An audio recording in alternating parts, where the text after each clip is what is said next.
Hola Grace, ¿cómo estás? ¿Cómo estás? Muy bien.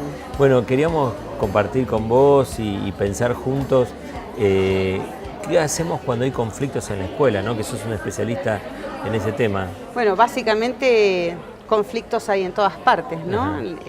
Uno cree que en una de esas el conflicto se inicia y está en la escuela, lo mismo que la violencia o el acoso, y la realidad es que todo esto es social.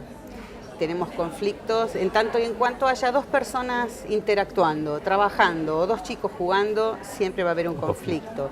Y lo primero que enseñamos en las escuelas es que el conflicto es eso, es una crisis y que está bien tener conflictos. El tema es qué hacemos con los conflictos para no llegar a la violencia. Claro, porque puede ser una oportunidad también. Es que es realmente una oportunidad, es lo que le planteamos a los alumnos, ¿no? De poder comunicarse, porque la realidad es que la educación en este siglo está cambiando a pasos agigantados. Entonces tenemos que pensar que esos alumnos que hoy tenemos en la escuela están estudiando para un trabajo que todavía desconocen, donde van a tener que desarrollar competencias y habilidades que generalmente en las escuelas no son demasiado tenidas en cuenta. Entonces lo que tenemos que tratar de enseñar es a resolver los conflictos de una manera constructiva, a que el diálogo sea lo primero que utilicen, esta comunicación eficaz, de te escucho, pero con ganas de entenderte.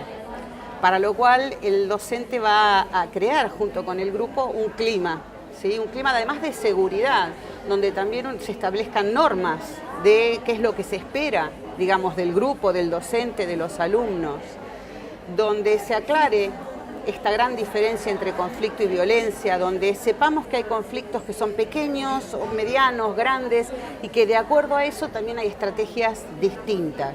Entonces, se tiene en cuenta sobre todo el manejo de las emociones, se enseña esta educación emocional y saber desde muy pequeños, que es donde tenemos que comenzar, a que está bien estar triste, estar alegre, estar enojado. El tema es qué hacemos con esas emociones. ¿Y qué le aconsejarías a un docente que se siente desbordado frente a un grupo que, por ejemplo, dice, no lo puedo manejar? Básicamente no es un consejo, sino es cómo podemos ayudarnos entre todos.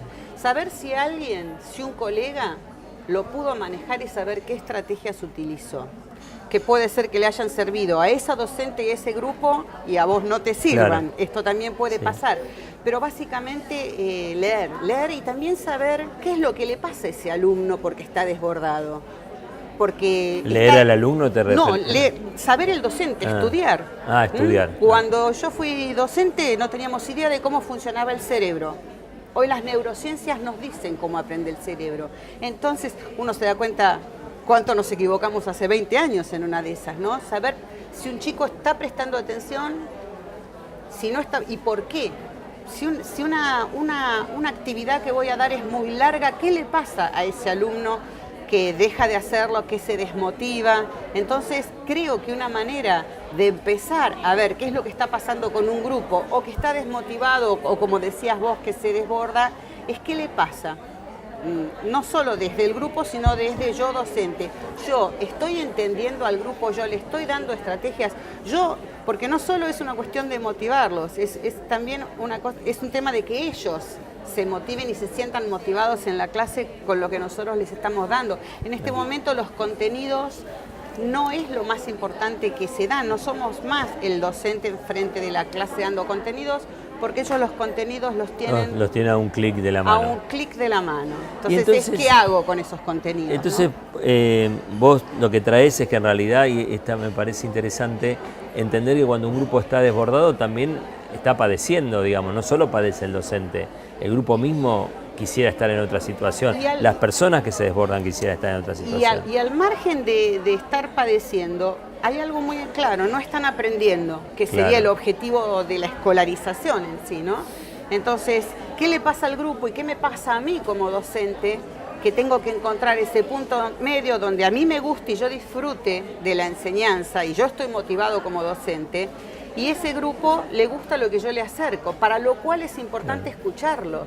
porque no es lo mismo enseñarle a un grupo de varones en 4º grado de primaria que tienen unos intereses que enseñarle a adolescentes, claro, por ejemplo, e inclusive a los niños de nivel inicial. Y decime si vos tendrías que hacer como una receta, esto más esto más esto, ¿cuáles serían los puntos, los hitos, las cosas más importantes para armar un buen clima en el aula? Bueno, básicamente lo primero que dijiste es el clima en el aula, lo que nosotros llamamos construcción de comunidad. Yo tengo que construir un grupo y para construir un grupo los chicos tienen que estar contentos hablando de ellos mismos, de sus amistades, de sus seres queridos, de sus familias, de la comunidad en sí. Respetar y celebrar, te diría, las diferencias.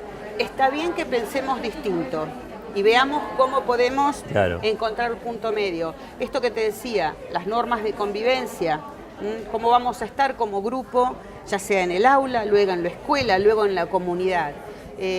Las habilidades sociales, todas, básicamente la comunicación eficaz, el ponerse en el lugar del otro, la empatía, la asertividad, la resiliencia, esto de saber de que yo soy capaz y yo puedo.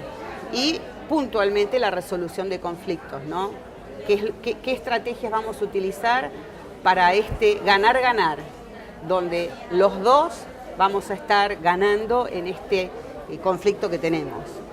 Muy bien, te agradezco un montón, aprendimos mucho y decinos 2 palabritas de qué tendría que tener la escuela, ahora no, la escuela para generar estos grupos empáticos, donde haya un buen clima. ¿Qué tendría que tener la escuela? ¿Cómo la verías? Básicamente, una de las cosas que siempre converso con autoridades y demás es una buena escucha. Yo creo que estar atento a escuchar y a ver qué es lo que está pasando en el grupo de docentes, en el grupo de padres, en el grupo de directivos, me lleva a hacer un buen diagnóstico. Y un buen diagnóstico me permite tener un buen programa para salir adelante. Bueno, es una linda reflexión. Hoy, más que hablar, hay que escuchar. Porque la verdad que hay muchas palabras vacías y pocas palabras escuchadas. Quizás ese sería el buen camino para empezar una nueva educación.